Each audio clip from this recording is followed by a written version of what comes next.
I'll stand tall in the face of tyranny. I want it all my freedom and liberty. I'll keep my guns, you can keep your security. I'll stand tall in the face of tyranny. I'll stand tall in the face of tyranny. I want it all my freedom and liberty. I'll keep my guns, you can keep your security. I'll stand tall in the face of tyranny. Fighting for humanity and against globalism. One mind at a time. It's the Freedom Link with Joe Joseph.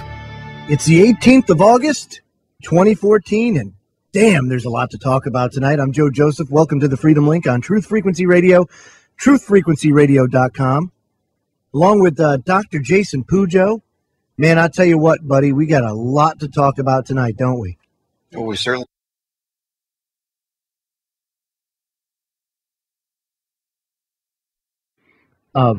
Just craziness unfolding, and I got to tell you, tonight we have to start out with some good news. Good. I like to start. Let's start off Monday with a little good news, shall we? And that has to do with a feel-good story, something that makes me feel so good, so warm and snuggly inside. Yes, and that has to do with some teens that have gone about doing the right thing, almost, taking matters into their own hands. Yes, it happens, folks. It happens in America. It happens throughout the world. And this is such a great example of what happens when you engage your children in the fight against tyranny, in the fight against globalism, because believe it or not, they will respond. They do respond. Okay, so yes, I know. Oh yeah, mom and dad, they're not cool and yada yada. Yeah, guess what? It's even starting to affect them now too. Let's not forget that children, typically they like to hang out with their friends, go do their thing, like to be left alone. They'll go to the park. They'll do all that stuff. Well, we're not the only ones getting harassed by the police and the overreach of police power. Children are being just as affected as well and demonized and looked at as enemies. Well, instead of directing their energy in a fashion that could have negative consequences on them, a group of children out of California, teenagers, 3 teens, created an incredible police accountability app for smartphones with tons of awesome features. And I would love everybody to go check out the Free Thought Project, because John Vibes did a article on this yesterday, and I just don't think it's garnering enough attention, and it really needs to get attention. I'm actually going to try and get a hold of their folks and get them on the broadcast so we can talk about this. But John writes, a new app will become available for iPhone and Android devices later this month that will allow people to rate their local police department as well as their individual police encounters. Possibly the most impressive thing about this app is that it was created by a few young teenagers who wanted to find solutions to the problem of police corruption. 14-year-old Caleb Christian and his 2 sisters, 16-year-old Ima and 15-year-old Asha, plan to release a revolutionary new app called 5-0 on August 18th. That would be today. The app will allow people to review and rate their experiences with police, much like the app Yelp allows people to rate and review private businesses. Now, I think that is a fantastic idea. 5-0 will allow users to share the details of their police encounters and traffic stops with the world, and will make it possible for victims of police brutality to instantly gather local support for their case. Now, Ima was quoted as saying, "We've been hearing about the negative instances in the news. For instance, most recently, the Michael Brown case. And we always talk about these issues with our parents, and they always try to reinforce that we should focus on solutions." Damn, I like their parents. It's important to talk about these issues, but they try to make the focus on finding solutions. That made us think, why don't we create an app to help solve this problem? So these 3 teens actually went and created this app. And you can find it. The freethoughtproject.com has it. Also, Business Insider was the one that originally did the interview. And it's called 5-0, F-I-V-E-O. Yes. What do you think, buddy? That's an important distinction because there is another app that's the number 5-0 that allows you to listen in on police radios worldwide. Yeah, so I mean, it is an important distinction, but again, this is something. Wow, teenagers built this app, and this is the kind of stuff that we need. I mean, I understand that we tend to demonize technology from time to time, but we have to understand that it's being used against us too. So we need to use it as well.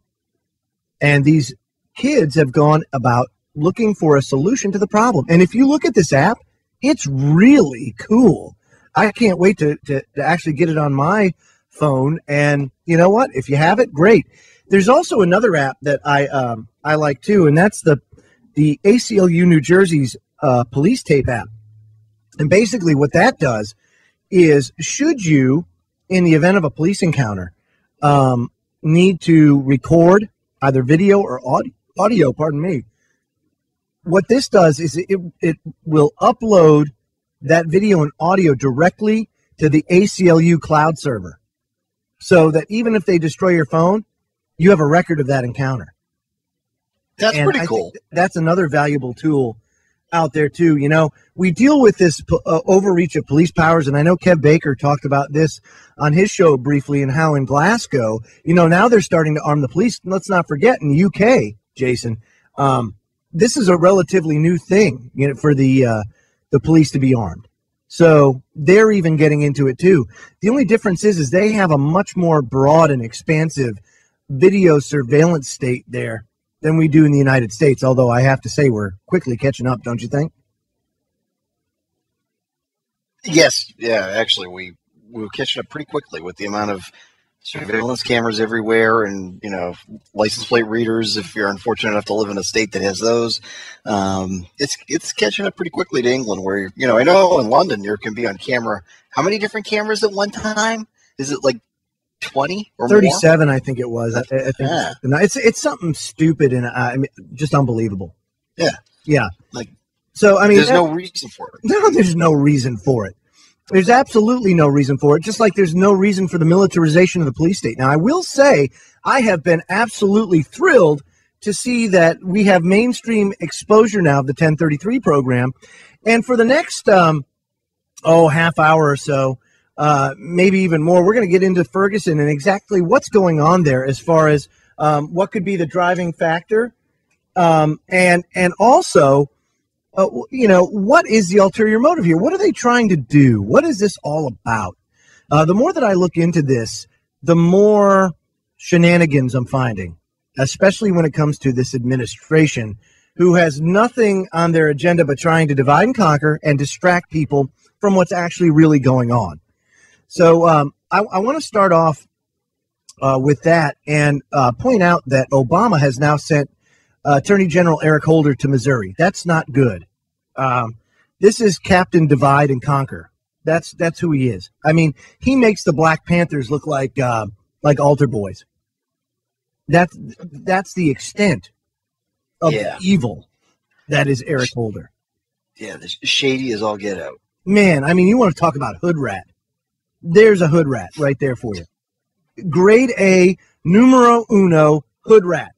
Could not have picked a bigger hood rat to go in the. I would rather have Louis Farrakhan as the Attorney General than I would Eric Holder. Just saying. I think he'd be a much better choice. Yeah, I mean, at least Farrakhan talks about issues that I can agree with from time to time. He talks about Ron Paul from the pulpit, so it's like he can't be all that bad anymore. No, no. I mean, hey, with age you mellow, I guess. Mm-hmm. And he's done just that, but Eric Holder has not. Now, this, according to the AP, it says President Barack Obama sending Eric Holder to Ferguson, Missouri, to meet with federal law enforcement authorities investigating. I was going to say provocateuring the police. Yeah, because that's what they do. Investigating the police shooting of an unarmed teenager. Now, the interesting thing too, and this is what I found out today, is that the Obama administration had told and requested not just the Ferguson Police Department, but also the governor's office to delay the release of footage, both from the convenience store and also from witnesses of the actual shooting itself. And if you look at the actual footage, what happens is it paints a different picture. Now, this to me doesn't justify the police response to the protesters. And it also doesn't, I'm not the guy, I'm not the police officer, not in his shoes, don't know how I would react in a situation like that. But I have to tell you, if you look at the convenience store testimony, the videotape footage, he goes in there, reaches over the counter, grabs a big box of Philly Blunts, and walks out of the store. A tiny little Oriental-looking store owner comes after him, tries to block the door, and he just shoves him out of the way and walks out with this stuff, right? Okay, so now he's perpetrated a crime. Well, then there's witness testimony that they didn't realize got recorded, and basically confirms what the police were saying was going on with this whole this whole thing, Jason, which is, that this quote unquote gentle giant, if you will, actually went after the police officer first, and then actually came back and charged him a second time, and that's when he got shot. So I wasn't there. I don't know the dynamic, but it does paint a different picture. And it also goes to show exactly that there is an agenda behind not only victimizing him, but also perpetrating this divide and conquer. Don't you think? Oh, definitely. And if that's the way it looks like, it might have been, he attacked him, then you can get into the whole, armchair quarterbacking and say, well, why didn't the officer use a taser, which, they all have and whatnot, but if he feared for his life at that moment, then, all bets are off, and it's like, okay, you're going to take a walk in his shoes. Yeah. What would you have done in facing the same situation? Let's not forget, this guy's 6'4". He's a big boy. Okay. Very easily overpower somebody of, say, average size and stature. So, and the thing that we have to do, folks, is we have to look at both sides of the story. We can't be tunnel visioned and say, oh, well, this is just the way it is, and that's the way it has to be. No, if we're going to be responsible about this, we have to look at both sides of the story. Now, what I can say is after the shooting went down, the response was horrible. And the fact that provocateurs have been allowed to loot and plunder unhindered just reeks of an agenda. And that, my friends, is very dangerous, especially when we start to see how it's all kind of coming together and what it is that's driving this all. And when he sends Eric Holder there, and they've already sent their Justice Department goon squad down there to raise the tension level, that's not good. Not good at all. That's my concern. And then, you take a look at people that have been providing commentary about this, and I got to tell you, I'm pleased to see the dialogue that's coming out about this whole event. My problem is, what was it in New York over the weekend? There were 18 people shot. In Chicago, God only knows how many people were shot and killed. I saw the statistic. It was in the 20s.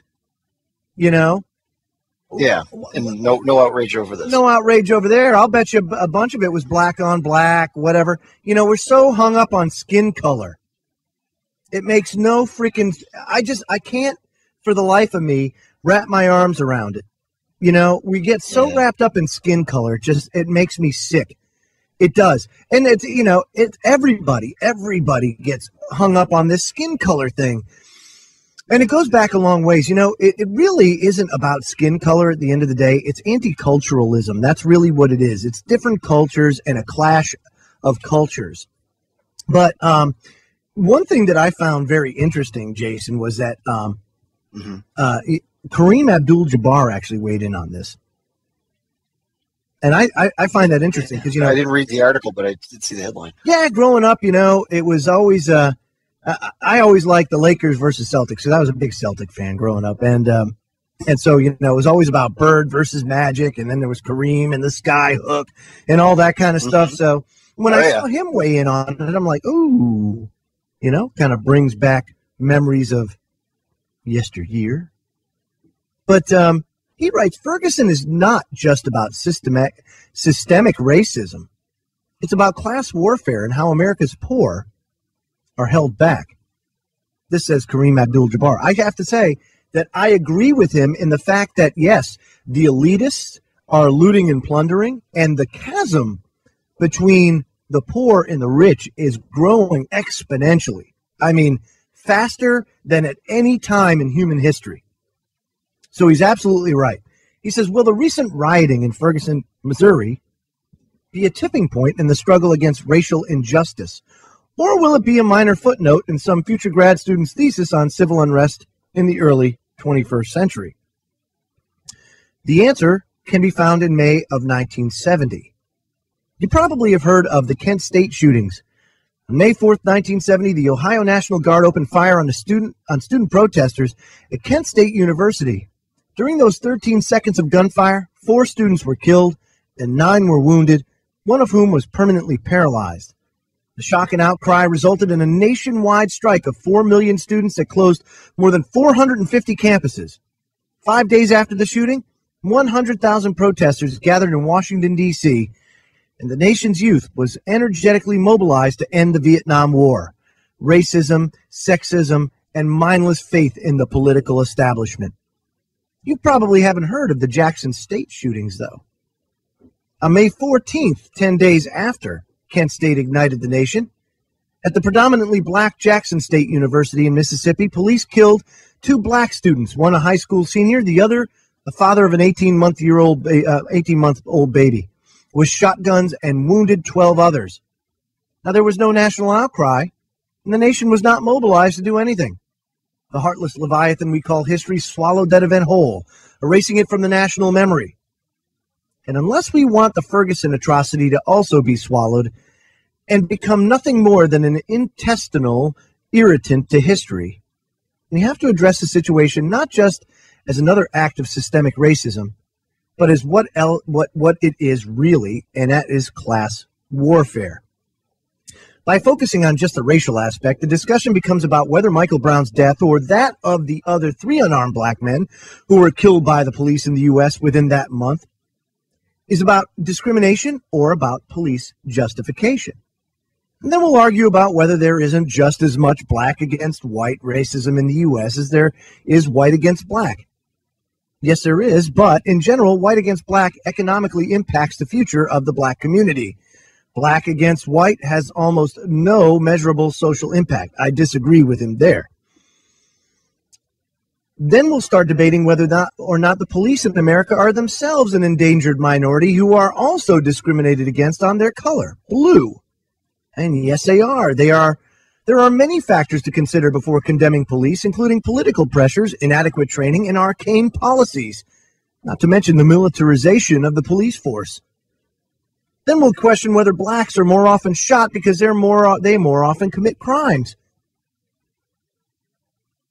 Here's let me stop it there for a second. Here's the problem.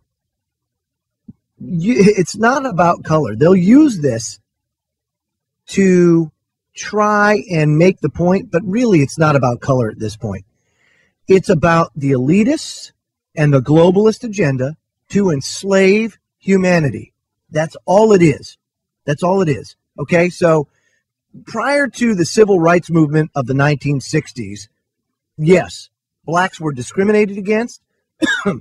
They were not treated equally based on the color of their skin, and had been for a long time. Let's not forget, during the slave trade and all that kind of stuff, that it was a centuries of tradition dating back to the Spanish bringing over slaves from Africa and everything else. Bad stuff.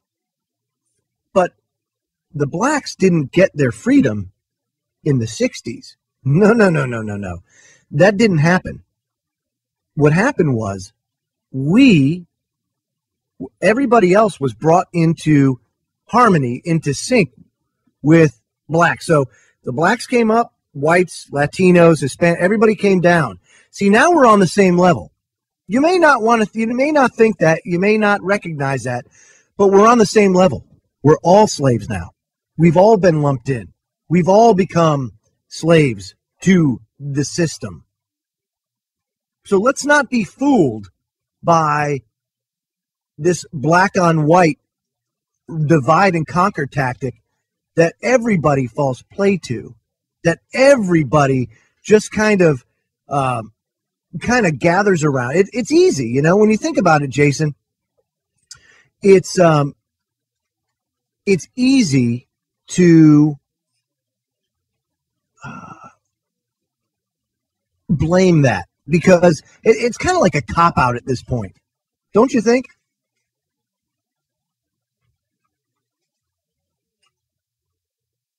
Yeah. Are you there, buddy? Yeah, I think I'm here. Okay, good. Yeah. I mean, it is. It's a cop-out is basically what it is. Now, I'm not saying that it's harder to it's harder to come up from, say, the inner city. If you come from Section 8 housing, there's a lot of pressures. There's a lot of societal pressures that come with being in that area. But I got to tell you, I went to high school where whites were the minority. Mm-hmm. I know what that's all about. I know what being the minority is all about. I understand it at a personal level. I'll tell you what, you can either fall prey to it or you can overcome it. It's harder these days now more than ever because the economy is being totally and completely trashed. But it's not hard. It's not that it's hard. It's a challenge. It's a continual struggle. I know this, and I'll tell you, if you don't hold yourself to a higher standard, if you don't say that I am better than this, then you're right. You're lost. And I have to say the government has done a great job in incentivizing mediocrity because that's exactly what they've done. I mean, why is it if you have wages, Jason, at 1995 levels, why is it that you would go and work if you can collect welfare, Section 8 housing, get food stamps, possibly even SSI, for what? Stay home, not have to work? Of course. It's all there to encourage that, Yeah, no. But I mean, you're going to go out and flip burgers and fries and make fries, and, or you're going to just stay home. For what? Exactly. And then if that's the case, then now the government can hold that over your head and say, if you are bad, if you do things that you're not supposed to do, if you speak out against certain things, if you say what you're not supposed to say, well, then we can take it away from you. That's right. We can take it away. So it's a control tactic. It's what they hold over your head. Yep. And it's hard because, if you take a look at what people can get, let's just say you make enough money to make it to the poverty line, which is about $27,000 a year. And then you add welfare, you add Medicaid, you add food stamps, Section 8, all that kind of stuff into it. You end up making about $50,000 a year when you roll in all those benefits. So now the person that's making $50,000 a year working their tail off, they're like, what the heck, man? I'm struggling my butt off to try to survive, working my tail off. I don't qualify for anything. That's crazy. What the heck? Where's my share? Here I am paying into the system. What do I get out of this? Yeah, the incentive just isn't there. And what does it do? It de-incentivizes people to work, to better themselves. I mean, literally, USA Today came out with a staggering statistic, And that was that 1 in 8 people now achieve the American dream, in that you need to make roughly $130,000 a year in order to live the American dream. And I could see that. Because cost of living certainly isn't going down. Yeah, that's definite. I mean, $150,000 just to stay. Oh yeah, easily. That is the kind of money that you would need, especially around here in the Northeast. Yeah. So when we come back from break, I'm going to get into it, more along the lines of what is this all about?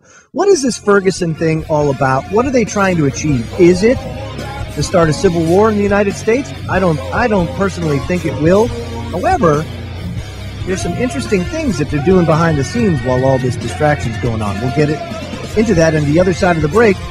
You're listening to the Freedom Link on Truth Frequency Radio, truthfrequencyradio.com. You're listening to the Truth Frequency Radio Network.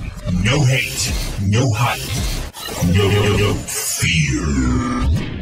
Welcome back, everybody. Joe Joseph here, along with Dr. Jason Pujo. You're listening to the Freedom Link on Truth Frequency Radio, truthfrequencyradio.com, 90.7 FM Denver. And I tell you, Popeye made a great point in the chat room. My good buddy Popeye down the rabbit hole. You'll hear his first show of the week tomorrow night, 10 p.m. Eastern. He says, this is a quote from Popeye. He says, I think it's interesting how the average person is upset about the surplus military equipment being used by the police on the streets of America against our citizens, yet many of these same people have no problem with the very same equipment being used on the streets of a foreign country against its citizens. The irony, we're now experiencing the same tyranny we've exported worldwide. And as Russell Means once said, welcome to the reservation. The question is, what are you going to do about it?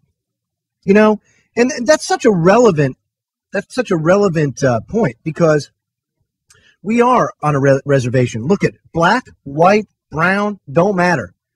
We are on the reservation. We are being treated like we've treated the rest of the world, forcing our will, or let's just say the control freaks, forcing their will in our name all over the world. Now, that same force is trying to force their will on us. And will we put up with it? One thing that I don't like are excuses. You know what they say? Excuses are like buttholes, if you will. Everyone's got one. And you can listen to black people say why I can't get by, why I can't achieve success. You can hear white people say the same thing. Oh, I can't afford college like those uppity white, upper crust of society, da-da-da. Let me tell you something. It's beyond that. Don't fall prey to the divide and conquer. If you feel like you're being discriminated against, if you see injustice, you need to stand up and speak out about it. It doesn't matter what color you are. Here at Truth Frequency Radio, we have people of all ethnicities, of genders. We don't care about what color you are, how old you are, how much you make, what your background is. Doesn't matter. That's all superficial in the grand scheme of things. We have to understand that. It is all superficial. We are human beings, and we have rights. All of us have human rights. The right to peaceably assemble. If we can peacefully assemble anywhere and protest and address and give, air our grievances to an oppressive government, then that's what we should do. But let me tell you something. When you have Justice Department and Department of Homeland Security provocateurs out there, and you have people that don't even belong to the community of Ferguson, Missouri, going in there and looting stores, that's a problem. Then compound that with the fact that the police were told to stand back, to stand down and let that happen, to inflare tensions, to make it, to just totally take it to the next level. This is being politicized. This is part of an agenda. And let me tell you why I think this is. Because it's convenient how at the same time this is going on, Chairman Obama is flying back from his vacation in Martha's Vineyard on your dime, Americans, on your dime, to go behind closed doors with lobbyists and business leaders to talk about immigration executive orders and what he can do to take executive action. And I'm telling you, this has far-reaching consequences, what he's going to do with immigration. It's bad stuff. Now, Jason, I got to tell you, I kind of felt like this was distraction from the get-go, but I didn't know what it was all about. But I'm starting to see why it is. I'm starting to see why they're starting to push this one event. Because, like I said, it doesn't make any sense. You had how many black people die in Chicago this weekend? Right. You know? Yeah, who knows? I mean, I had, like you said, about 20. Yeah, like 22. At any rate, well, that's it's unbelievable. Tragedy, but it's getting blown out of proportion compared to all the other shootings that happen on a weekly basis. And nobody, like we've said before on other times when things have come up, nobody gives a two cares about most of the other people that get shot every week. That's right. Nothing ever happens. You know, it's like, what about them? What about memorials for them? What about, it may happen at the local level, but it never becomes a big national issue. No. Because nobody cares. That's the reality of it in this country, is nobody really cares. The apathy. Or otherwise, because if they cared, this wouldn't happen. The apathy is staggering, Yeah.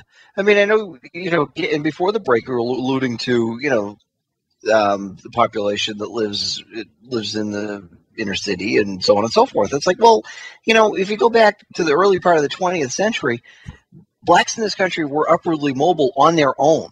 Right.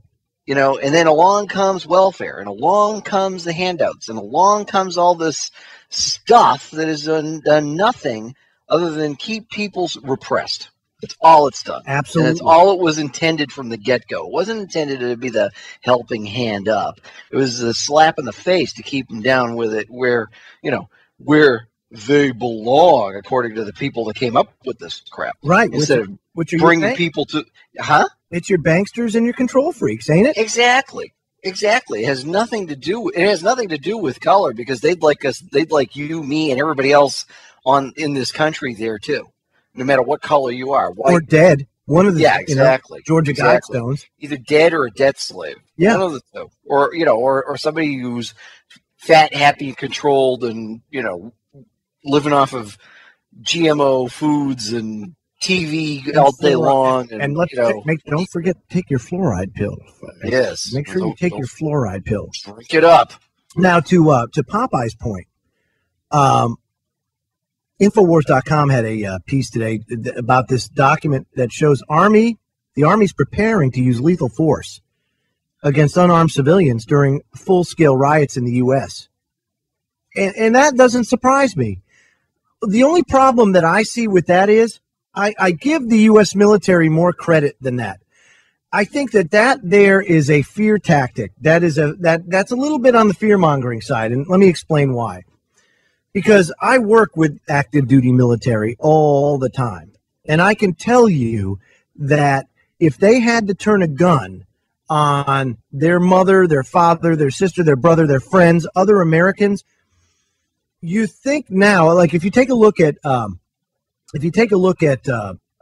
Katrina in 2005, I think that there was an awareness that happened, that it was a after the facts oopsie daisy type of thing. Right. Like, damn, right. It was we really took that a bit too far. Yep. Smell the coffee moment. Yeah. And of course, in the heat of the moment, here you have a Category 5 storm just slamming New Orleans, and you're rushed down there. You don't have time to think and evaluate what the hell you're doing. You just do what you're told and you execute your orders. Mm-hmm. But in this case, I got to tell you, I don't really see the U.S. Army doing that. Now, when they talk about civil war and everything, we have this idea of what civil war looks like because we've had it once in America. The problem is it's not going to be the North versus the South this time. There's not going to be clear-cut lines like there was last time. No, it's going to be the whole thing. Yeah, it's going to be just mass chaos. is basically what it would be if it goes down that way. I don't think it's going to go down that way, personally. And that's just my personal opinion, but that's based on a lot of research and a lot of I don't think people generally want civil war, but they don't want to be oppressed either. Right. And we've seen a lot of change happen just from awareness, from people getting pissed without having to fire a shot. And I think that if we just keep doing what we're doing and raise awareness, we can beat this back. But we have to drop the stigma of race, because that's what they're using to control us right now. That's what they're using to control us and to advance this agenda. These thugs like Eric Holder and Obama doing this intentionally to advance agendas. And so Michael Savage, of course, you know, he's not exactly politically correct all the time. He had a caller today about social justice, and he lost it. He absolutely lost it. It was a black caller that called in, and he just lost his ability to control himself. And I want to play this for you now, because sometimes he says things that can be polarizing. I want to get your take on it, Jason. Let me know. This caller frosted his cookies then, huh? Oh, my goodness. Here he is. What would you like to talk about? Anwar, Macon, Georgia. Welcome to the Savage Nation. Fire away. Okay, well, I just pronounced Macon. But is that your Nobel Prize winning statement? No. I'm just well, try to use your IQ. Make your point, please. Well, first of all, I hear everything you're saying. One of the things that you're missing is you're not putting any historical context, any kind of real sense to what you're saying. Now, okay. Oh, let me hear the history now.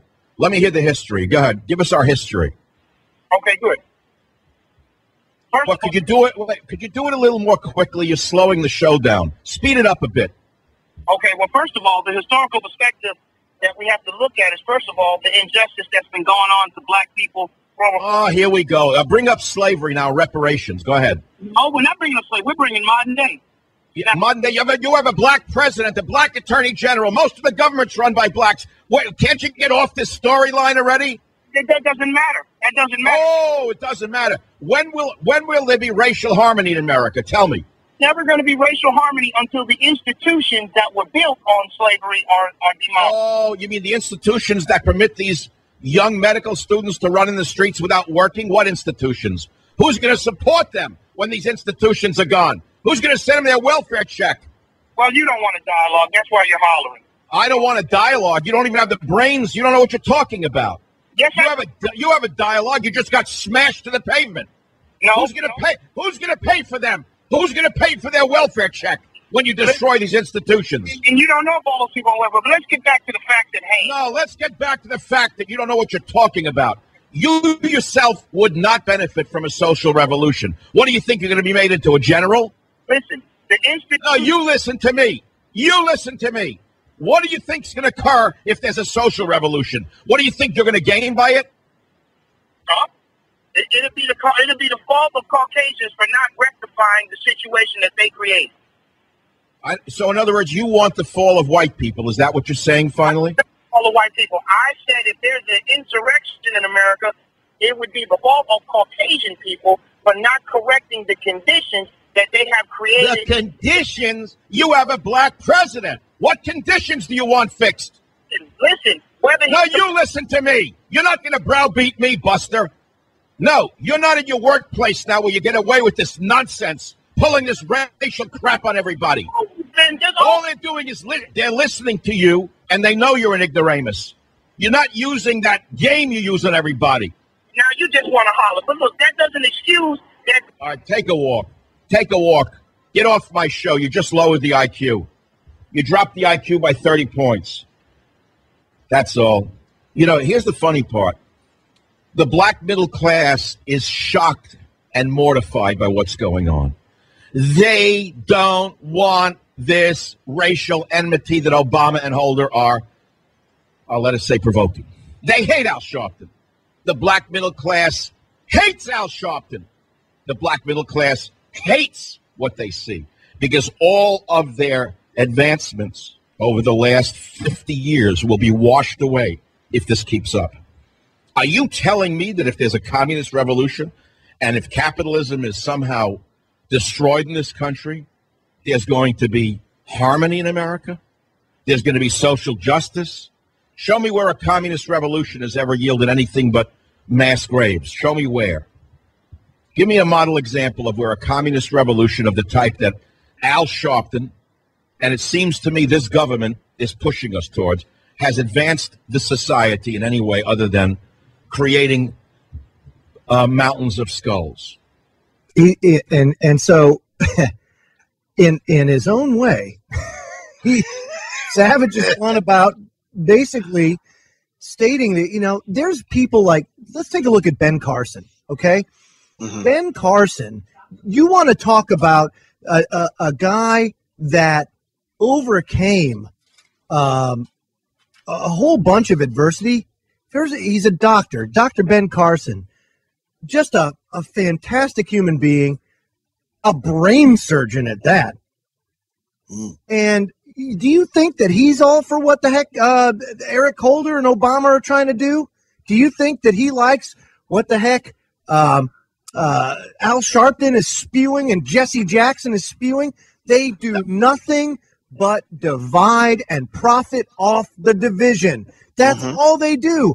They profit on keeping the blacks and everybody else oppressed. That's what it's all about. People need to open their eyes and see it for what it is and accept it and get away from this politically correct garbage, because who cares about politically correct? If we care so much about it, we will care for it until it means our own well-being. It will be to our peril. I mean, don't you think, buddy? Definitely. I mean, if you're going to worry about offending someone's sensibilities and and nobody's advancing and getting out of the situations that they're in, what good is that? Exactly. I mean, if we're not trying to better ourselves, and when we better ourselves, society gets better. Society gets better. If we embrace personal responsibility, if we take responsibility for us, for the individual, and say, hey, you know what? I'm sick of mediocrity. I don't want to do this anymore. I don't want to be stuck here anymore. And you do the things that you have to do to make, look, maybe it's a little bit. I spent some time in New York. Mm-hmm. You have to hustle in order to make it in New York. I don't give a crap what you are. I mean, unless you're a banker or a lawyer or a doctor, you have to hustle. It's just the way it is. And if there's one thing I learned in New York is you don't need a college degree or anything else to make a living. You just need to know how to hustle. You need to know how to make a buck. You need to teach yourself the things and the skills to be able to sustain yourself, sustain your family. And you can do it. You can do it, but it takes sometimes a little out of the box thinking, takes a little guts from time to time, got to jump off the diving board sometimes into the deep end. But, and why are we allowing this division based on skin color? Different skin colors was given by our Creator for one reason only, and that was to be able to adapt to the weather of the environment where we live and come from. That's it. That's the only difference between black skin and white skin. And that's what we're fighting over? Yeah, it's ridiculous. It's absolutely asinine. It really amazes me that it has so much play, because if you think about our generation's growing up, and anybody younger than us and a little bit older than us. I mean, what did we grow up hearing as kids through the 70s and 80s? Everybody's the same.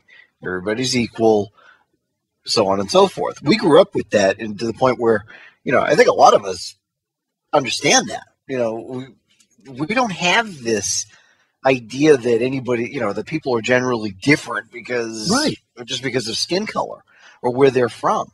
I think a lot of our generations, X, Y, the one just before X, I think most of us, generally speaking, get the idea that we're all people, we're all human beings. Let me point so it's amazing. It's amazing that this gets any traction at all these days. Absolutely. You know? Let me point this out too, Jason. History's history, okay? Mm-hmm. Lots of whites suffered persecution, whether it be religious or otherwise. Look at the Irish immigrants that came over in the United States during the 1800s, okay? Mm-hmm. They were treated like garbage. They were worse. They were filth. Chinese Americans, Italian Americans, all of these all these immigrants came over and they were looked upon like they were the scum of the earth. And what did they do? Did they sit on their laurels? Did they say, I'm a victim. I'm a victim. Mm-hmm. No, they didn't say I'm a victim. They didn't look for reparations. You know what they did? They got their hands dirty. They went to work and they made something of themselves. My grandparents came through Ellis Island, and they started something from nothing, and they made a life. They moved on. They didn't focus on the past. They focused on the present, and that's what we have to do now. Look, we can cry over spilt milk all we want and say, gosh, it was wrong the way you were treated. Absolutely. It was wrong during the Spanish Inquisition for Christians to be freaking slaughtered and tortured and drawn and quartered and everything else. But you want to know something? It happened. Do we still dwell on it? No, we don't dwell on it. We move the freaking hell on. Why? Because if we didn't, what's there to live for? What do we have at that point? How are we ever going to advance as humanity, as society, if we can't just put our freaking differences aside and carry on smartly, learn from the past, and then take on the present and improve what can happen in the future? If we use the past, if we use history, if we learn from history, we can really make some great strides. But if we continue to dwell on it and we let it limit our capacity to change things for the better, dude, we are screwed. That's just the facts. Yeah. Yeah, you can't live in the past, and you can't live in somebody else's past. I mean, ultimately, what people like that Pollard or Savage complain about didn't happen to them. No, it happened to but it's an excuse. Their ancestors. It's an excuse. Of course, it's an excuse. It'd be like me. It'd be like us saying, whatever happened to our relatives in the 1850s, we deserve something for it. Yeah, it doesn't make any sense. My grandfather went through the potato famine, and because of that, I can't get a job. I mean, are you serious? Well, that could be like my grandfather his family had to come down from Quebec, and he worked in a mill, and he worked in a funeral home, and he did all this to try to put food on the table for 5 kids and, go live through the Depression. Yeah. No, he did it. He did what he had to do. And it's a reason to hate, right? That's all it is. Yeah. It's a reason to hate. Instead of embracing love for your fellow man, it just gives you a reason to vilify and hate him some more. Yeah. Which is really productive in the grand scheme of things. I mean, I have to say society has really benefited from that. So look, we can continue to analyze this, but it's really cut and dry. Are we going to man up in this country? Are we going to do a package check in this country and say the things that need to be said? Doesn't matter what your skin color is. Say the things that need to be said. Fight for the things that need to be fought for.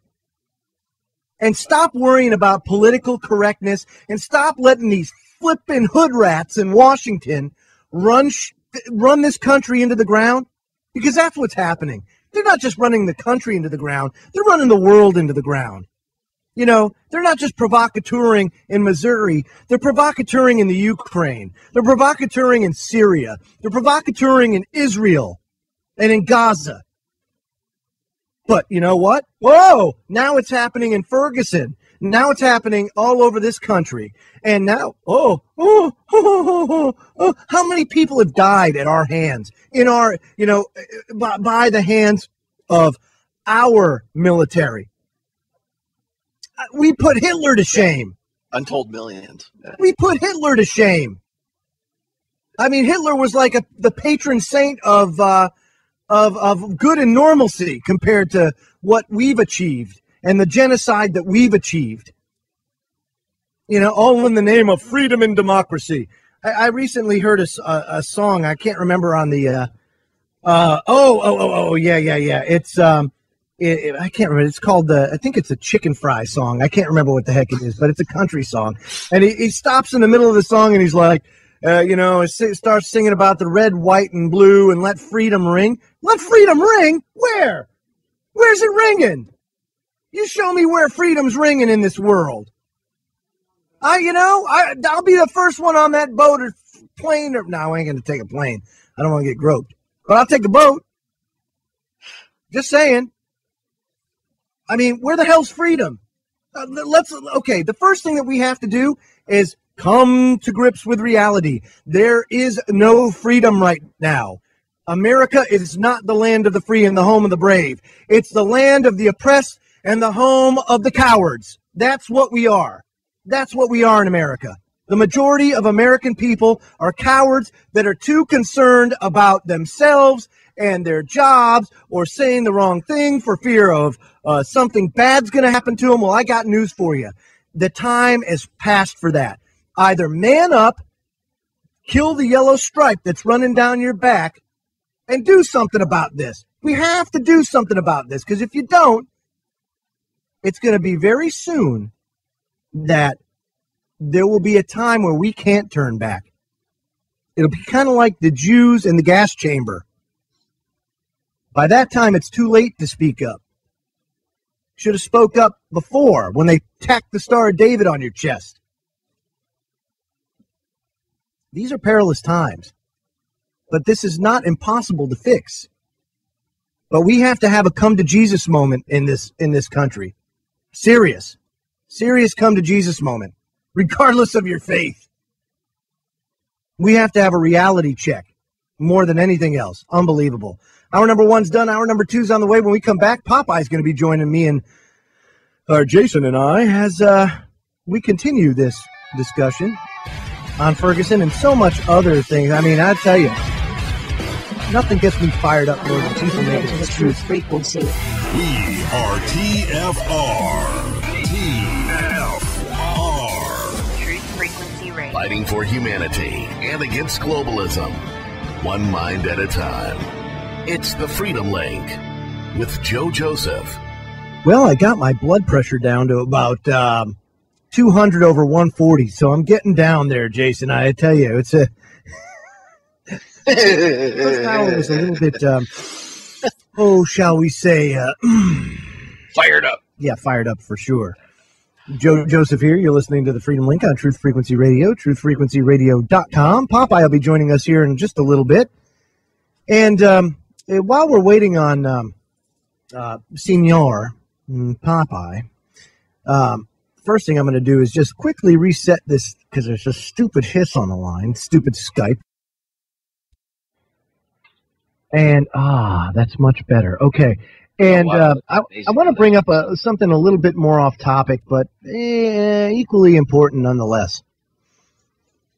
One of the problems that we face as a nation also is not just the apathy of the American people, but also the apathy of those that serve in the government and the armed forces. It's a fight that I wage every day, because I made the conscious decision to, instead of just complain about it, I said, okay, I'm going to get in there and try to make a difference in my sphere of influence. And so I've always done so with the idea that, if I can just be an example, if I can be a vanguard of the taxpayers' money, just me, and make a difference, a small difference at that, maybe I'll make a change in somebody else too, and that'll be infectious and it'll grow. 3 years ago, it was 3 years ago in December that I went on Alex Jones's radio broadcast and taught people about FedBizOps and how to use FedBizOps. One person. Why? Because as a civil servant, I knew the ins and outs of it. I knew the importance of what was being put out there, and that it was a treasure trove of information. And sure enough, soon after that, 2 billion rounds of ammunition found, all these targets, just you name it. They can't get anything by. It was one person. I don't look for notoriety or attention from it. It's just to point out the simple fact that one person can make a difference. But unless you go and try, unless you go and do something you're never going to know what you're capable of. Yeah, you basically gave the writers of Snopes a reason to justify their jobs. Well, they should just stick to emails and chain emails and things like that. Yeah. Stop trying to peddle truth, because they don't know what they're doing. Isn't Snopes George Soros funded? It's supposed to be, but I don't know if anybody's actually confirmed that or not. But yeah, I know. Either way, they should just shut up. Absolutely, and I'm all for that. So let's the Dr. Pujo Snopes Shut Up campaign. Yeah, that would be awesome. So yeah, Snopes for dopes. Snopes for dopes. Yeah. I could definitely see that. So anyway, there's been a lethargy. There's been an apathy for years and years in civil service and also in active duty military. Okay, so with that said, there has been a change throughout government, not just because of the push and the pressure by the American people to be more responsible, to bring down the debt level, but also it has caused those in government to actually start changing policies for the better. And an example of that was this story by USA Today that came out today about 8,000 Navy chiefs, almost 8,000 Navy chiefs are facing the axe. And why is that? Because what happens is these senior enlisted folks, they continue on. They're allowed to go past 20 if you reach a certain rank. And that's regardless of their evaluations. Well, now they're changing that policy, and there's going to be a board that will convene October 22nd or 27th. And at risk are between 7,500 and 8,000 retirement eligible active and reserve E7s, E8s, and E9s with at least 3 years time and rate. And that has to do with if they are not up to snuff, then they're going to be forced to go. And what that's going to do is provide sailors with incentive to actually achieve, to advance, which right now, if you're familiar with the United States Navy, you'll know that it's like gridlock trying to make rank. It's horrible. And it has been for quite some time because of the downsizing. So there's no room for advancement for anybody. Right. So, I applaud this because let me tell you something. Just like in civil service, I call them deadwood. There's a ton of deadwood in civil service. Ton of deadwood where you got one person that's kicking ass and taking names, and you got 5 people on his back or her back. Yep. And I mean, it's the same way in society, but the thing is, in the private sector, if you're deadwood, you get canned. Time is money. Right. Whereas the old joke is, what's orange and sleeps 3? The CDDPW truck. Yeah. It's true. It's true. But I mean, that's the case, same with your local governments and everything else. There's a, not so much a sense of entitlement, but there's no fear. And I hate to say fear, but there's no, first of all, in civil service, there's absolutely no incentive to do, to achieve, because they make it so damn hard for you to advance that, I mean, it's virtually impossible because you've got so many people there that sit there 40 freaking years and wait to retire and just sit behind a desk and take up space. Yeah, and if you get in there and you try to do a good job, they come after you. Oh, yeah. You're showing them up. You're making them look bad. And there has been some move afoot. There's been some moves afoot that try to mitigate empire building, quote unquote, within government. But, I got to tell you, it's just, there's a lot of work that needs to be done.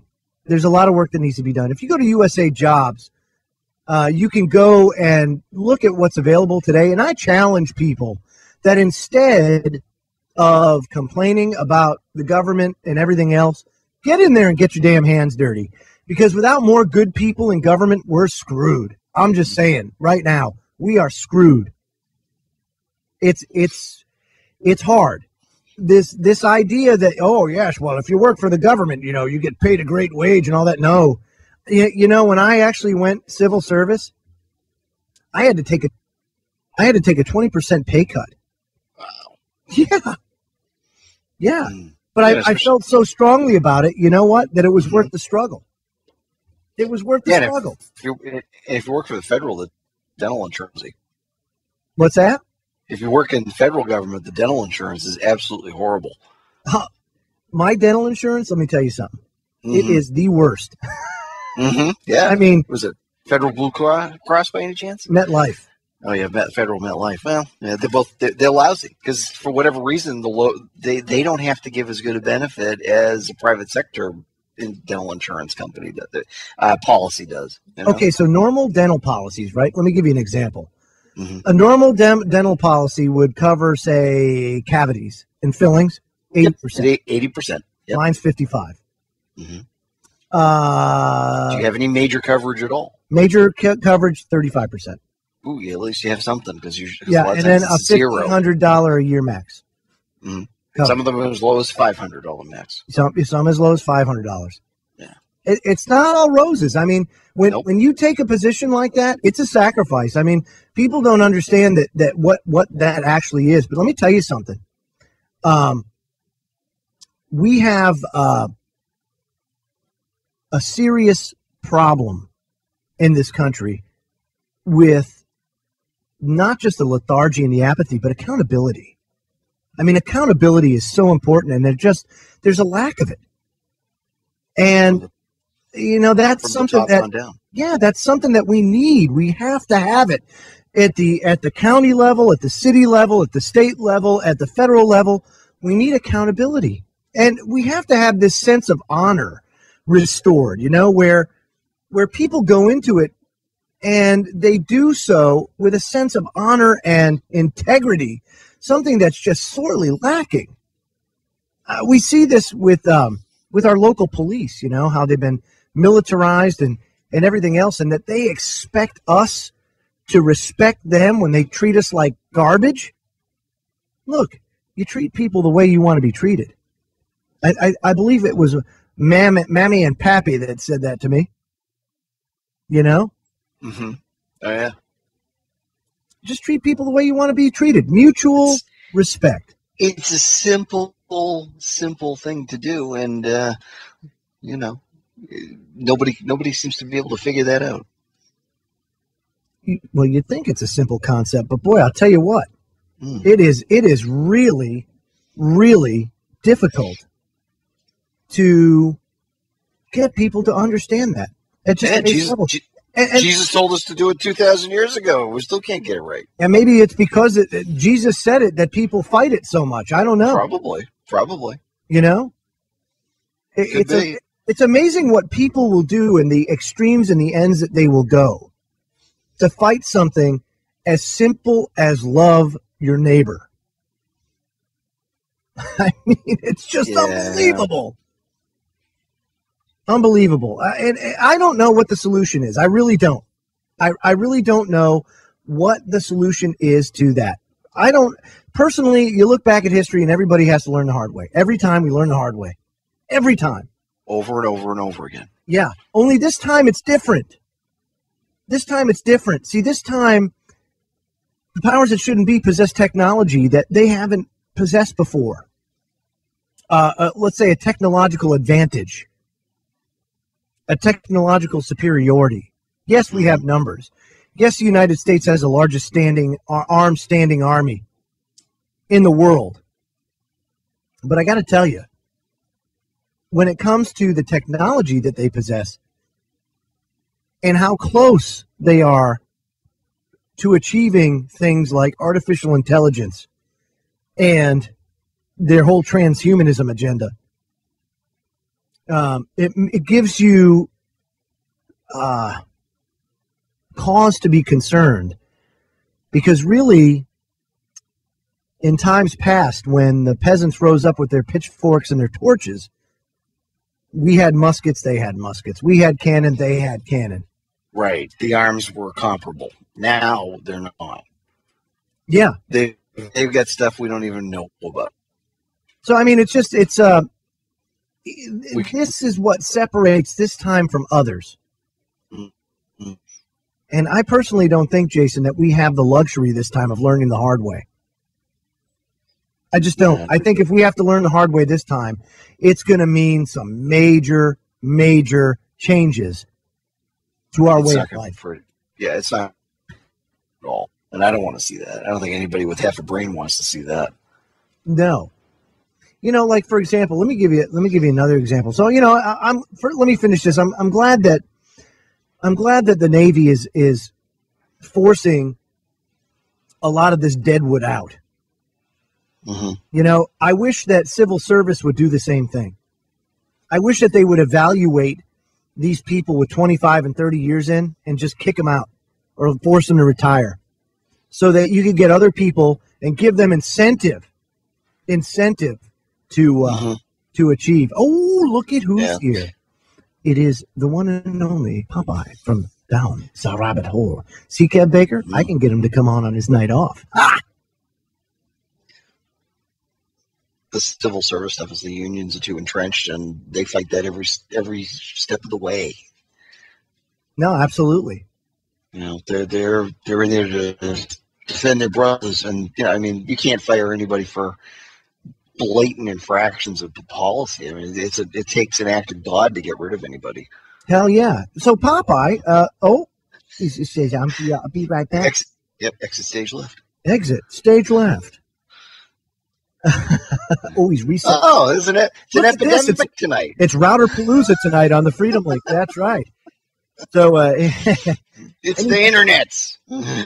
Oh, now he said, it's yours. Yeah, I know. It's mine. I have a satanic router. No, I just want to know if it was your internet or my internet that sucks tonight. No, it's everybody's. It's collectively sucky. It's the internet sucks tonight. The internet sucks tonight. What, are they just chopping the cable up out in the Atlantic there? I don't know what the hell they're doing, man, but it's horrible. Oh, by the way, great comment that you made tonight. A couple of great comments on Facebook. Yeah, the first one I made earlier today, just because I think it's interesting how there's a lot of people that I've seen complaining about, oh my God, what's going on in Ferguson is just out of hand, which it is. But, oh my God, that's horrible. But like 2-3 months ago, these are the same people that, if you talk to them about exporting the same technology to someone else's backyard for use on someone else's citizens, yeah, well, you got to do what you got to do. It's all good. It's the right thing. You know what I mean? We have to take it to them before they bring it here. Right, exactly. Right, like, hello, people. You can obviously see with, it's half closed and a pair of, blinders on that there's a much larger agenda. This isn't about protecting you. Oh my God, military equipment on the streets, Joe. All I'm going to say is, we told you so. Yeah, well. I'm not flipping out about it because this is not a surprise to me. Well, no. But you know what I'm flipping out about? I'll tell you why I'm flipping out. I'm not happy about it, but I'm not flipping out about the military. I'm not flipping out about the military equipment. I mean, I saw this coming a long time. I'm flipping out because people still fall for the Jesse Jackson, Al Sharpton bull. That's why. That they can't what's it going to take? I mean, really, what the hell is it going to take? Apparently, they rebooted the stage today, Jackson. I don't know if you guys saw this, but apparently he was trying to get money. He was trying to raise money while he was there. He was doing fundraising while he was doing his public speaking at these events. Yeah, because the Rainbow Coalition, they need that money. Well, they apparently he was booed off the stage because of it. So that's a first. Well, and to Michael Savage's point, I played a clip of him earlier. Oh, I was listening.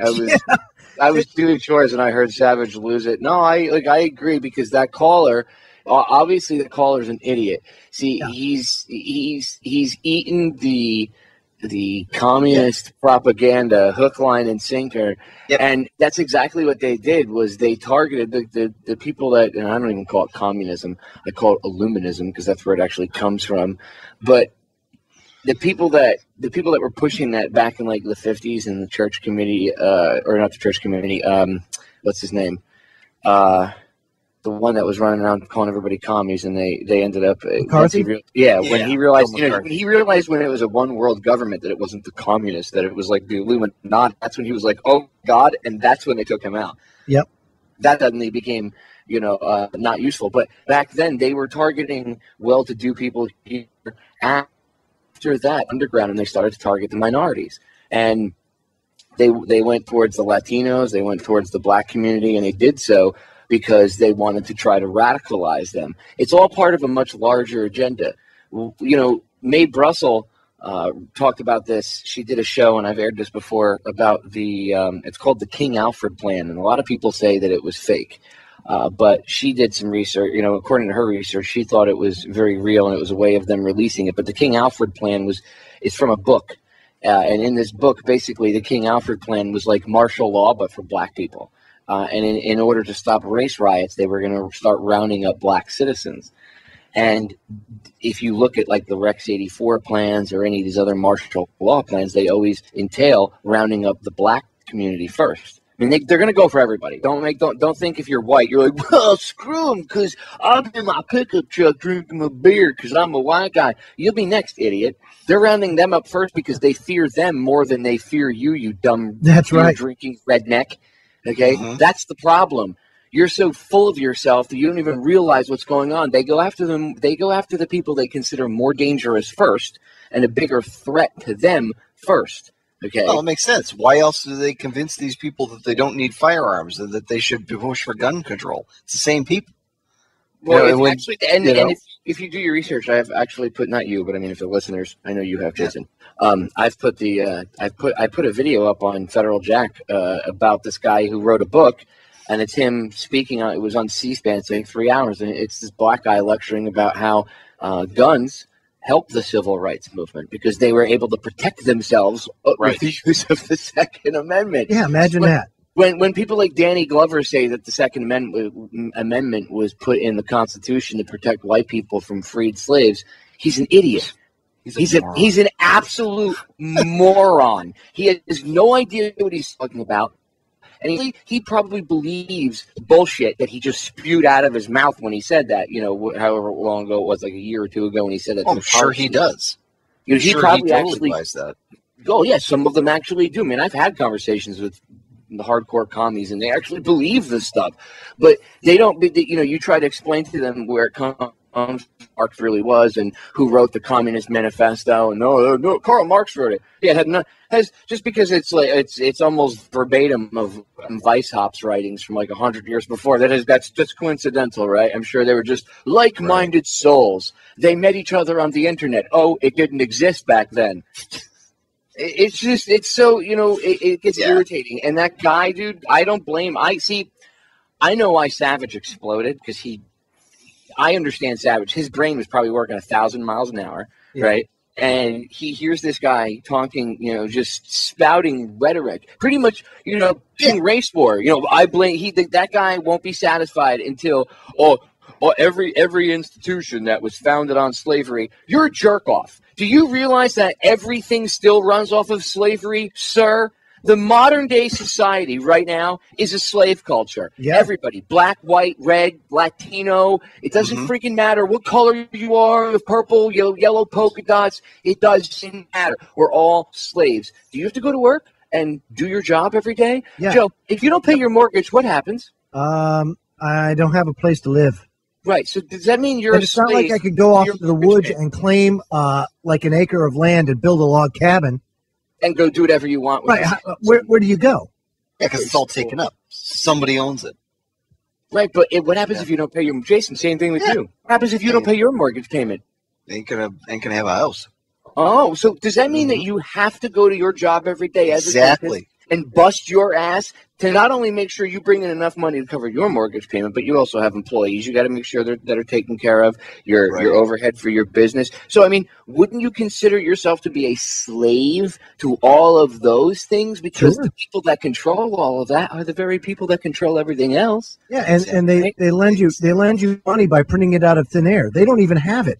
It's this fake instrument. But this false paradigm of, look, yeah, I understand that black people were oppressed in this country. What happened in this country's history in the past is abhorrent. What they did, lynchings and all the other stuff, it's absolutely disgusting, okay? But it's in the past. You know, you had great leaders. I'm talking to the black community because I've I've targeted this issue 1,000 times. You had great leaders like Martin Luther King Jr. Yeah. The reason they blew his head off is because they knew what he was capable of. They didn't want the black community itself to be, to go on this natural evolutionary path that it was headed on. They feared it for whatever reason. You could say, and it's not just one reason. It's a mixture of a bunch of them. Okay. And I'm sure a large portion of it was racism because they were black. That's really neither here nor there. The point is, it was done. It was twisted. It was tweaked. That's why you have what you have now. You have this younger generation of black men that walk around and, man, I can't get a job because I'm black. Now, to the credit of the older generations, there are still older generations of black men that go out there and tell them that's not true. Get off your ass and do something. That's an excuse. But that has been programmed into them. You can't just look at those individuals and say, well, they're just lazy because they're just ghetto thugs. Well, you have to understand what created that. That didn't just come about because they're black. If you think that, you're ignorant. That was done on purpose. Exactly. The people that control things did that on purpose to keep them down. Yep. I totally rap all of it. Why do you think they killed Tupac Shakur? Because Tupac was one of the only rappers that, even though he was hardcore and he was rapping, he was singing about being respectful to your mother, not calling women bitches and hoes all the time, maybe being a little bit more respectful to them.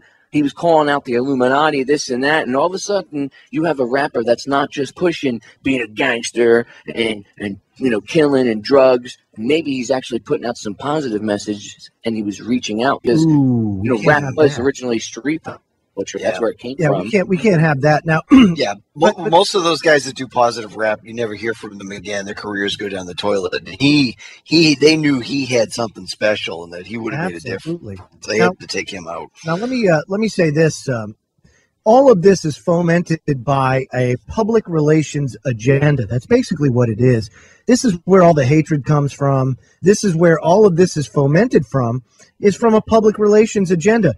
The same thing can be said about what's going on over in Israel with Gaza and everything else. Now, okay, there's a ceasefire and everything else, but do you really know, all of you out there that say, why, I 100% support Israel? Well, when we come back, I have an interesting sound clip from a group of Hasidic Jews that are going to sound off on all of you 100%ers out there and give you a little taste of history that you may not know about. And are you men and women enough to buck up and say, oops, I was wrong, and change the way you think so that we can actually anti-Semitic.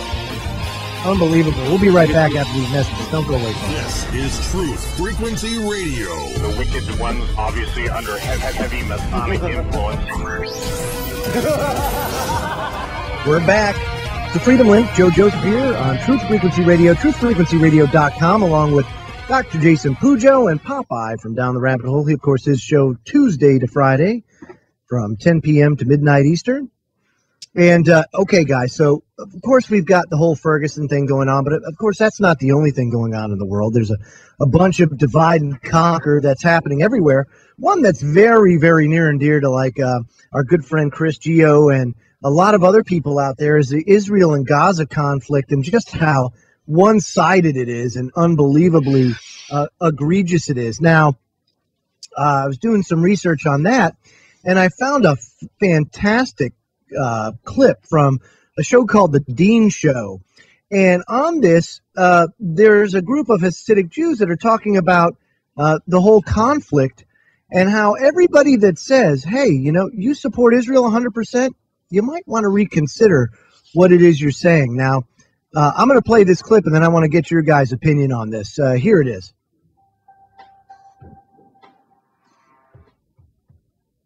Judaism is a religion of a spirituality to serve God thousands of years old.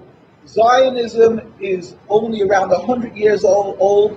It is the transformation from religion to nationalism, to materialism, created by non-religious Jews who hated the religion, and they really didn't want Judaism. They didn't even want to make their state in Palestine, only in Uganda at the first meetings.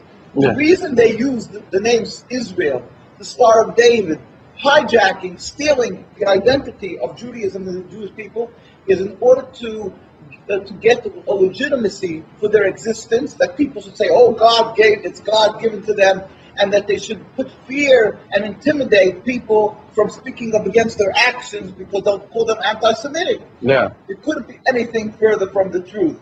As I say, the best friends of the Jewish people is Turkey. The best friends of the Jewish people is all the Muslim countries who've helped the Jews all the time when they ran away from their problems in other lands.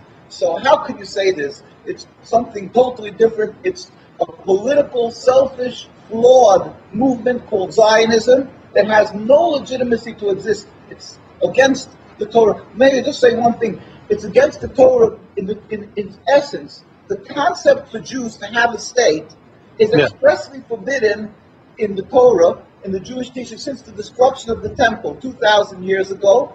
We were told by the Almighty in a prophecy of King Solomon, and that we are forbidden to have our own entity, our own state, our own kingdom, even in an uninhabited land. And this was held by all Jews around the world for thousands of years, and it makes it worse, compounds the sin, the crime in having a state, because this state of Israel that these nationalists made it in Palestine, made it in a land that was inhabited by the majority Muslim people, by the Palestinian people. So to steal their land, to kill, to oppress, to banish them from the homes, it flies in the face and contradicts everything of the Torah that says thou shalt not kill, thou shalt not steal, that one has to emulate God, be compassionate. So they've used our identity to rebel against God and to desecrate God's name and to create a rift between Jews and Muslims, and to make a river, an endless river of blood for the Muslims, for the Palestinian people, and anti-Semitism for the Jews, and death for the Jews also. This is unfathomable and unacceptable in no manner. Is it true that you are against the whole concept of Israel as a state? That is not only, when you say I am, this means the Jews who are true to the Torah, across the board, in every part of the world, all the rabbinical authorities opposed Zionism from day one. As soon as they came up with the concept, the chief rabbis, we have documents, historic documents, the chief rabbi of historical Palestine, documents, historical documents, the chief rabbi of Palestine was approached by the United Nations in 1947, and he wrote, we furthermore wish to express our definite opposition to a Jewish state in any part of Palestine. And this was in 1947, July. And then 3 months later, they saw that they're being ignored by the United Nations. Yeah. And so he sent another letter to the Secretary General in Lake Success, and he said, we plead with you, at least leave us to the Secretary General. The Jewish Orthodox community, comprising 60,000 souls in Jerusalem, objects to the plea of including Jerusalem in the Jewish state that they want to create. Our community demands that Jerusalem be an international zone under your protection, and its residents be free citizens of the international zone. So they said, at least leave us this part. And they were ignored till today. Jews demonstrate, and I think it's important to see, Jews demonstrate, and they're getting constantly, till today, they made demonstrations, and they're getting beaten by the Zionist police.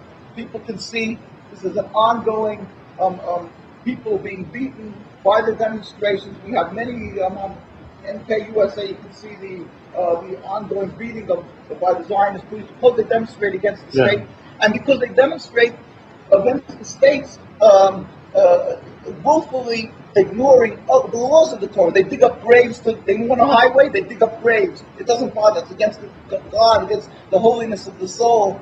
In Muslim countries, they don't do that. Muslim countries respect the Jewish grave.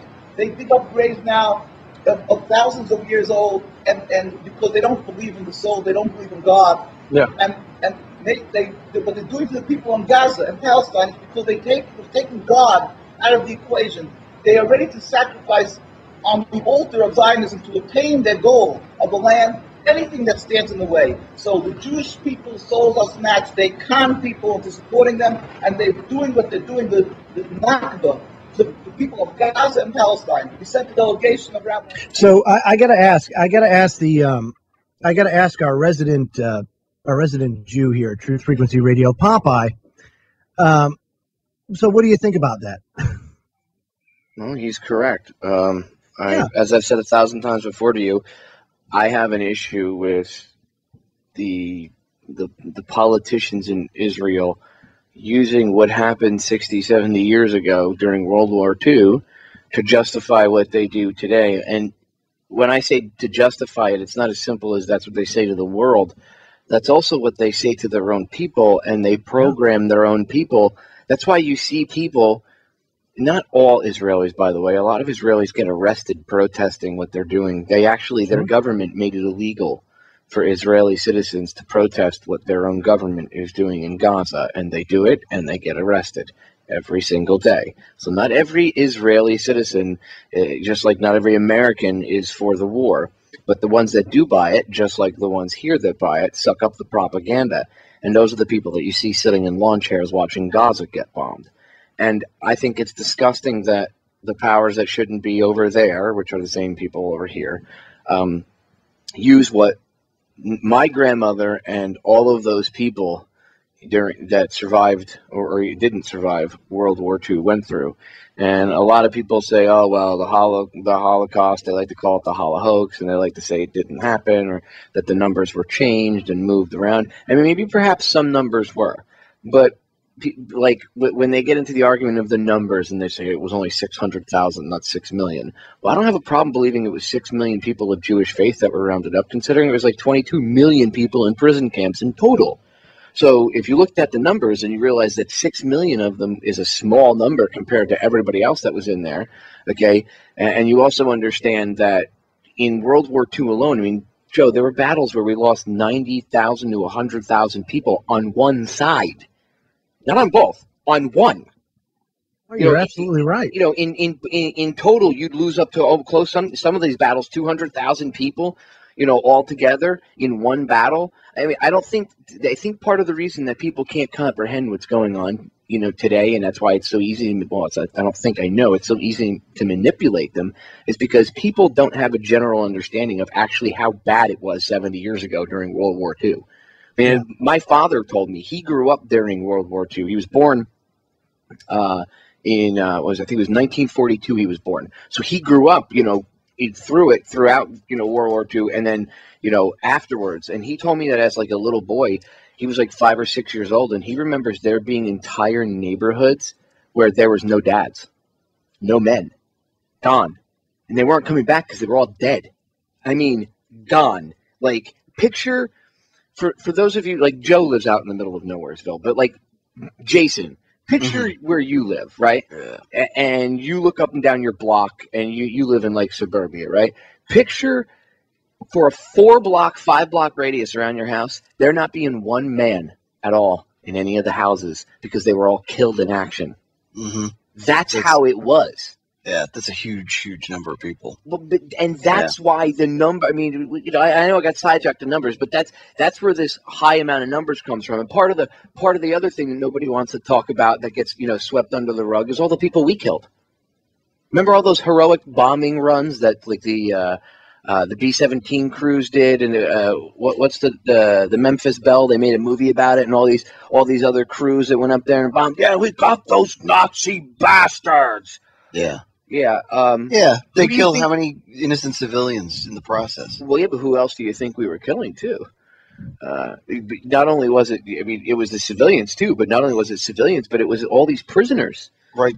Exactly, because they were the ones working in the factories. Exactly. Who do you think built the tanks, the planes, the missiles? The Walthers. Oh, yeah. Exactly. It was all prison labor. Yeah, slave labor. They used slave labor. So a lot we went and bombed their factories, unless, of course, they were owned by our companies like GE.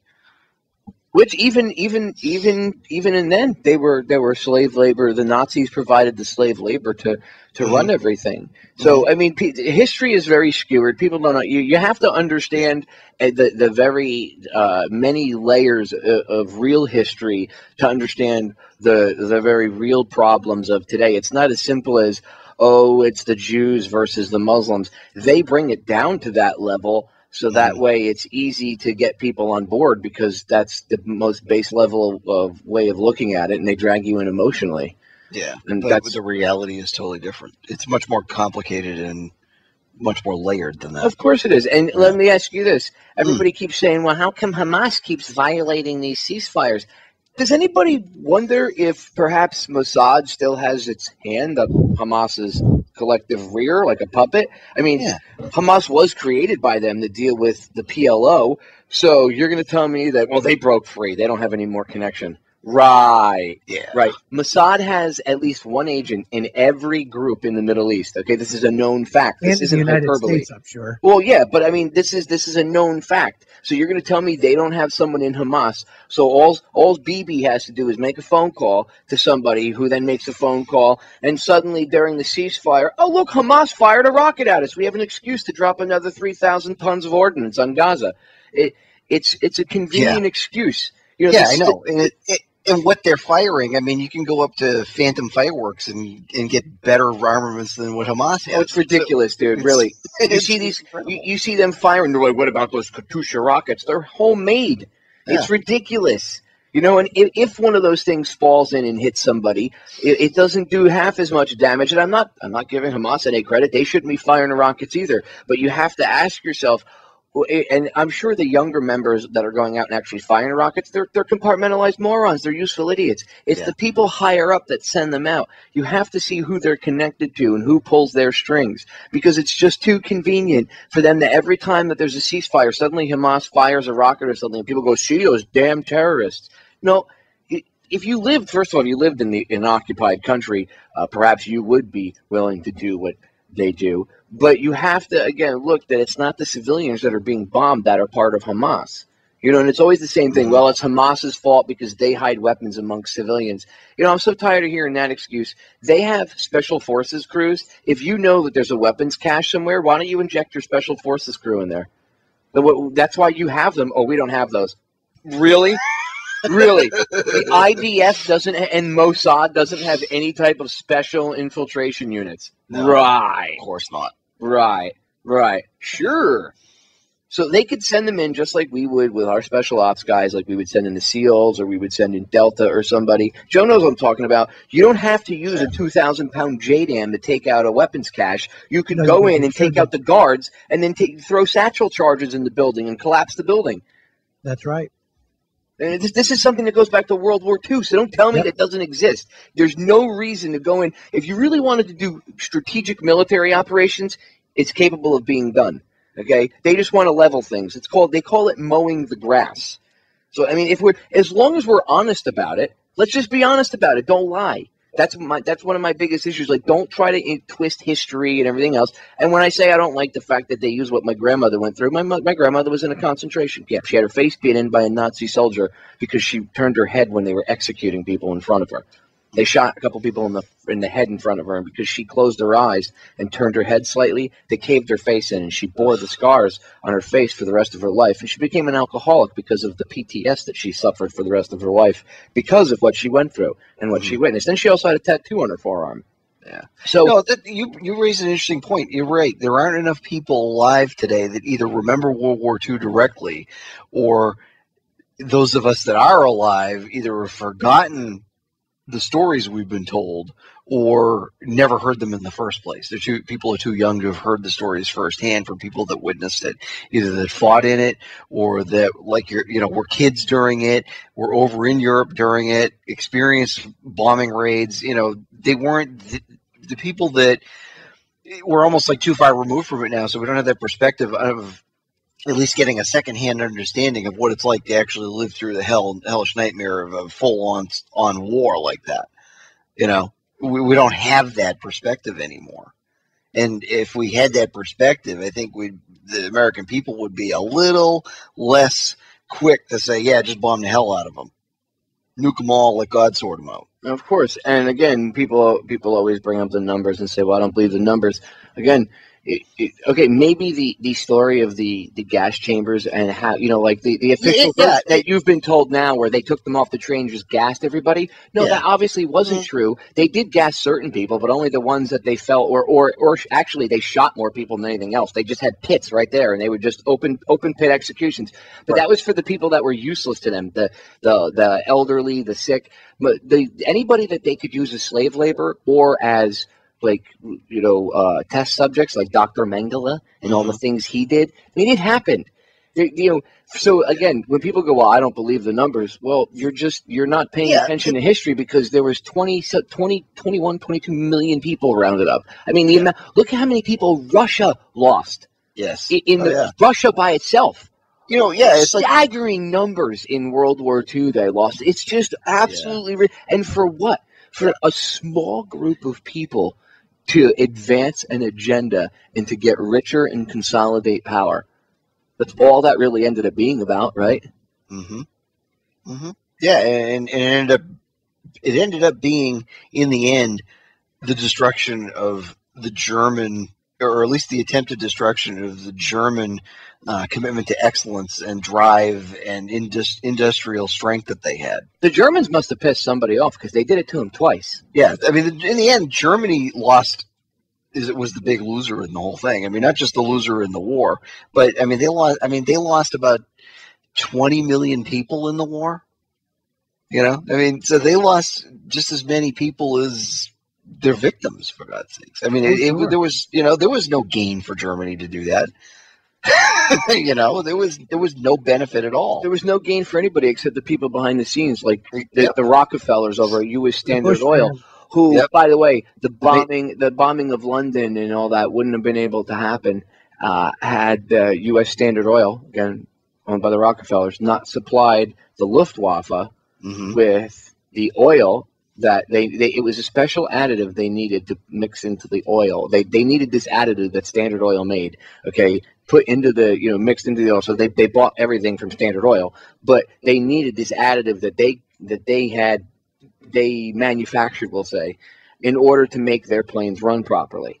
So U.S. Standard Oil, during World War II, the Rockefeller family, Rockefeller Plaza in New York, where everybody goes ice skating and thinks, oh, it's so cool to hang out with Prometheus and everything else. And NBC. Yes, and the Blue Room for dinner. And celebrate the sun god's birthday, with the tree. Right, and everybody loves NBC, and they love Rockefeller Plaza, and we love the Rockefellers, they're so great, and Senator J. Rockefeller. Yeah, that family was profiting from people dying, from American Marines, soldiers, airmen, and soldiers dying during World War II. They actually helped British citizens be murdered because they supplied the additive that the Luftwaffe needed. Say it ain't so. But that's considered treason by our own laws. But hey, don't worry about it. That's fine. Don't worry about it. Let that go. And but Pop, I 100% support Israel.